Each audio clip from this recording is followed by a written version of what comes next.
Olá, tudo bem com você? Eu espero que esteja tudo bem.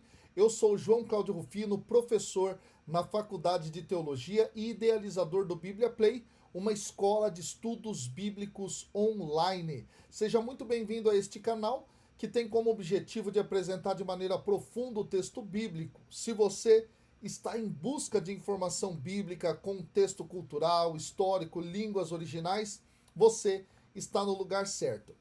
E o texto que nós vamos estudar no dia de hoje é tirado de Mateus, capítulo 18, versículos 21 até o capítulo 19, versículo 1.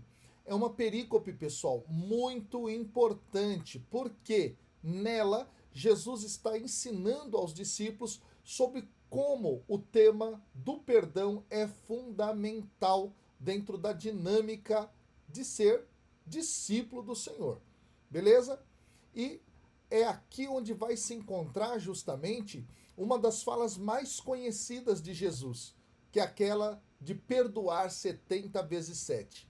Bom, antes da gente estudar com detalhes profundos essa perícope que é tão espetacular, eu quero te pedir que você possa curtir, compartilhar, comentar aqui embaixo, porque isso ajuda a levarmos a palavra de Deus para todo mundo, beleza? Além disso, não se esqueça de checar a sua inscrição aqui no nosso canal e se você não é inscrito, então você precisa ativar o sininho para receber as notificações e, claro, se inscrever, beleza? Vamos então à leitura do nosso texto. Pedro aproximou-se de Jesus e perguntou: Senhor, quantas vezes devo perdoar se meu irmão pecar contra mim? Até 7 vezes? Jesus respondeu: Não te digo até 7 vezes, mas 70 vezes 7. Porque o reino dos céus é como um rei que resolveu acertar as contas com seus empregados. Quando começou o acerto, trouxeram-lhe um que lhe devia uma enorme fortuna. Como o empregado não tivesse com que pagar, o patrão mandou que fosse vendido como escravo, junto com a mulher e os filhos e tudo o que possuía, para que pagasse a dívida. O empregado, porém, caiu aos pés do patrão e, prostrado, suplicava: Dai-me um prazo e eu te pagarei tudo. Diante disso, o patrão teve compaixão, soltou o empregado e perdoou-lhe a dívida. Ao sair dali, aquele empregado encontrou um dos seus companheiros que lhe devia apenas 100 moedas. Ele o agarrou e começou a sufocá-lo, dizendo: Paga o que me deves. O companheiro, caindo aos seus pés, suplicava: Dá-me um prazo e eu te pagarei. Mas o empregado não quis saber disso. Saiu e mandou jogá-lo na prisão até que pagasse o que devia. Vendo o que havia acontecido, os outros empregados ficaram muito tristes e procuraram o patrão e lhe contaram tudo. Então o patrão mandou chamá-lo e lhe disse: Empregado perverso, eu te perdoei toda a tua dívida porque tu me suplicaste. Não devias tu também ter compaixão do teu companheiro, como eu tive compaixão de ti? O patrão indignou-se e mandou entregar aquele empregado aos torturadores. E assim que o meu é assim que o meu Pai que está nos céus fará convosco, se cada um não perdoar de coração ao seu irmão. Ao terminar estes discursos, Jesus deixou a Galileia e veio para o território da Judéia, além do Jordão. Bom, pessoal, aparentemente, em resposta aqui à declaração de Jesus lá no versículo 15 desse mesmo capítulo, abre aspas, né? Se teu irmão pecar contra ti, Pedro pergunta sobre as limitações do perdão aqui. E Jesus responde que ele deve perdoar de forma generosa. Isso nos leva Então, depois a parábola do servo implacável. O versículo 21, então, vai começar com essa pergunta de Pedro, que se aproxima de Jesus e pergunta, né? Quantas vezes eu devo perdoar meu irmão quando ele pecar contra mim? Ou, algumas traduções, se ele pecar contra mim. Até 7 vezes? Bom, gente, uma oferta generosa aparece aqui, mas não o suficiente para Jesus. Ok? Esse dado é importante. Há que se lembrar que lá no paralelo, em Lucas, no capítulo 17, versículo 4, Jesus sugere perdão ilimitado usando o número 7, que geralmente representa a totalidade ou a perfeição. Um outro dado importante aqui, fundamental, é o verbo perdoar. O verbo que está sendo utilizado aqui em grego é o verbo afiemi. E ele, pessoal, exibe uma ampla gama muito interessante de nuances dentro do Novo Testamento grego. Ele pode significar, por exemplo, despedir, como a gente tem lá em Mateus capítulo 13, versículo 36, ou num sentido legal, deixar ou divorciar, como nós temos, por exemplo, lá em 1 Coríntios, no capítulo 7, versículos de 11 a 13. Também ele pode significar sair ou partir, como a gente tem lá em Marcos capítulo 1, versículos 20 a 31, ou até mesmo tolerar, exatamente como está em Apocalipse 2:20. Agora, claro, o significado importante que esse termo tem também é perdoar. Perdoar, ok? E aí, olha só, é esse justamente mais ou menos o sentido que esse termo toma aqui dentro dessa perícope. E neste sentido, então, a FIEMI pode descrever, pessoal, até mesmo o cancelamento de um empréstimo ou de uma dívida, no sentido de perdoar uma dívida. Mas, mais comumente, ele significa perdoar pecados dentro do Novo Testamento grego. Várias passagens vão trazê-lo dentro dessa significação. Agora, o substantivo relacionado a esse verbo, afiemi, é afeses. E ele quase sempre se refere ao perdão de Deus pelos pecados humanos. Exatamente. O Senhor ressuscitado disse aos discípulos que esse perdão seria pregado em seu nome. E os apóstolos, inclusive, foram os primeiros a fazer exatamente isso. A gente vê lá em Atos capítulo 2, versículo 38, capítulo 5, versículo 31, capítulo 10, versículo 43, capítulo 13, versículo 38 e também capítulo 26, versículo 18. Paulo empregou a fiemi e a fesses aqui também para descrever o cancelamento da dívida infinita do pecado para com Deus. Lá em Romanos, capítulo 4, versículo 7, em Efésios, capítulo 1, versículo 7 e também em Colossenses, capítulo 1, versículo 14. Então, tendo estudado esse primeiro momento, que é a pergunta de Pedro a Jesus, o Senhor então responde no versículo 22, não te digo até 7 vezes, mas até 70 vezes 7. Bom, o 70 vezes 7, pessoal, representa um número ilimitado, portanto, sempre, beleza? Jesus então disse a Pedro e aos demais discípulos que eles deveriam perdoar continuamente e sem limites, do mesmo modo como Deus os perdoa. Esse dado é muito interessante. A natureza pródiga, então, do perdão divino requer a mesma resposta nos relacionamentos humanos. O ponto principal da parábola de Jesus aqui em Mateus no capítulo 18, a partir dos versículos 23 até o 35. E é isso que nós vamos começar a comentar a parábola agora que foi contada. No versículo 23, Jesus fala que assim é no reino dos céus, como um rei que resolveu acertar as contas com seus empregados. E aí no versículo 24, quando ele começou esse acerto, trouxeram-lhe um que lhe devia uma enorme fortuna. Tá? Assim se traz aqui nessa tradução. Ora, sabe quanto que era a dívida do servo, gente?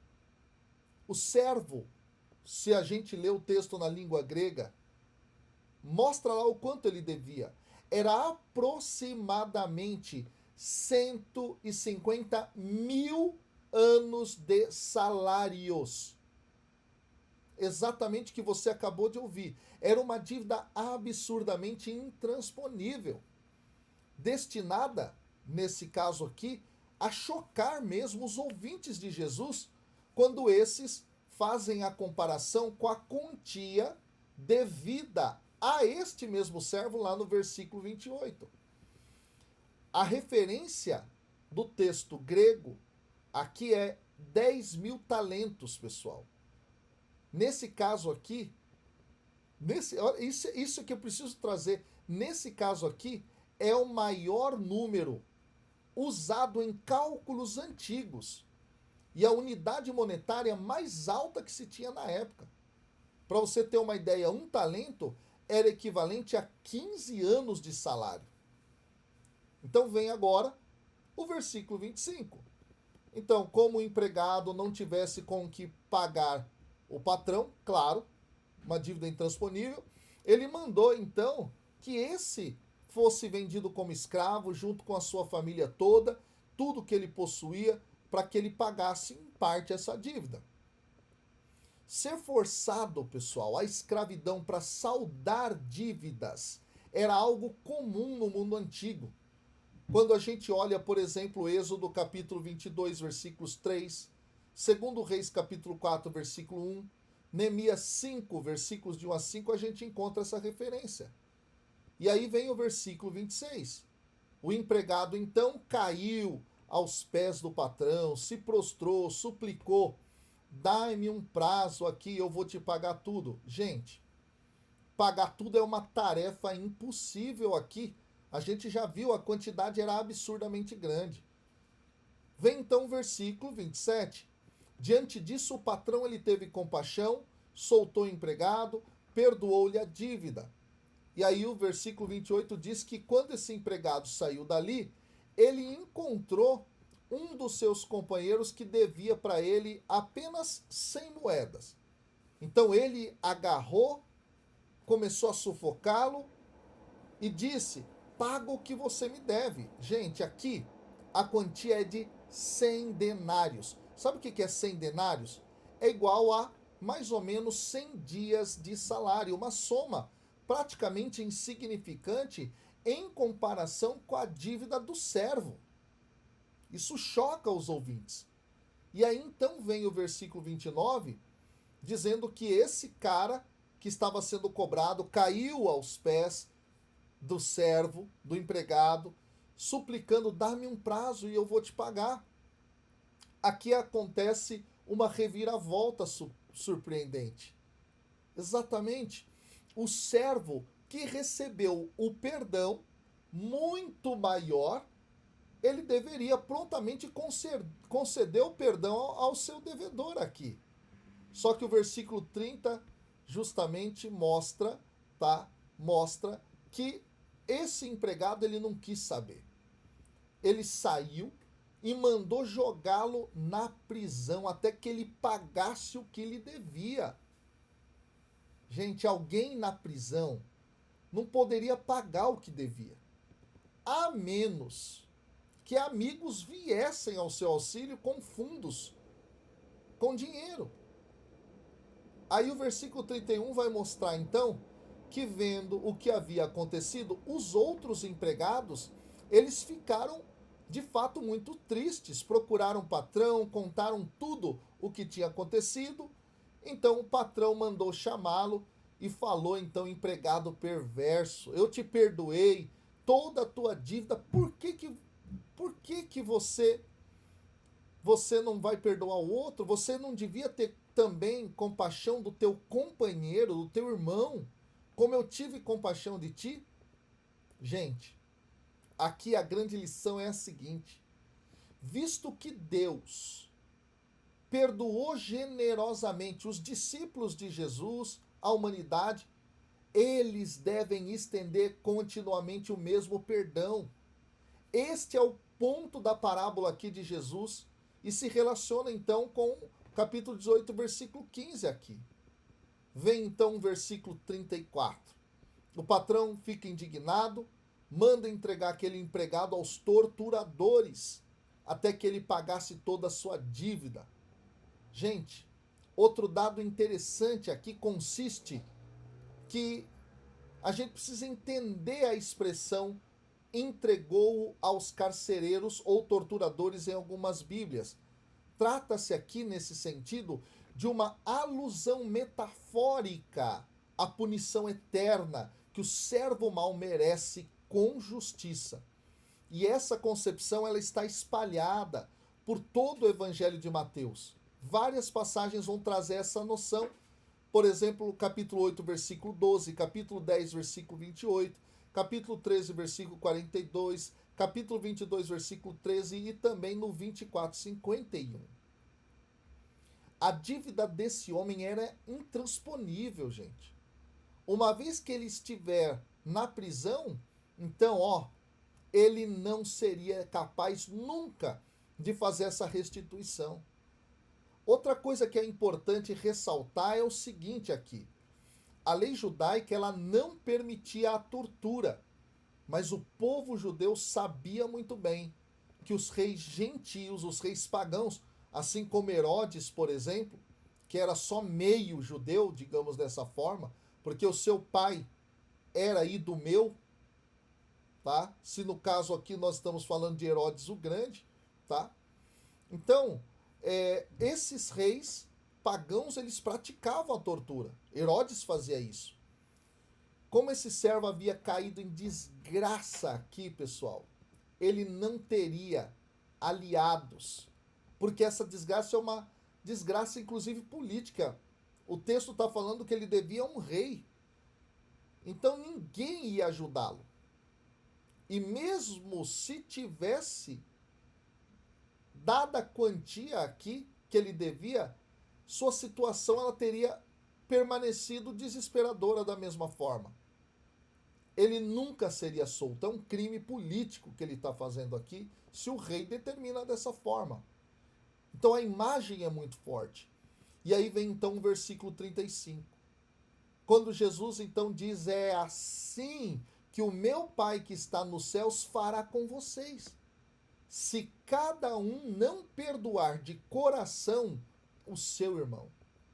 Gente, o versículo 35 ensina que um coração transformado deve resultar justamente numa vida transformada, numa vida que oferece a mesma misericórdia, o mesmo perdão que recebeu da parte de Deus.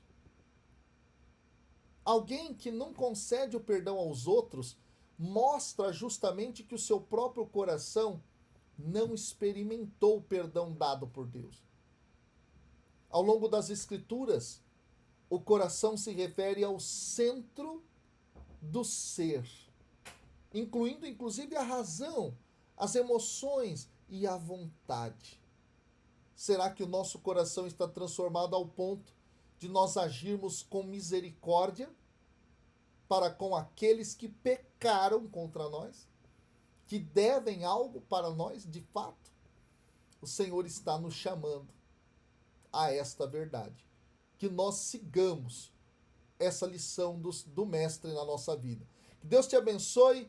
Então, até o próximo vídeo. Valeu!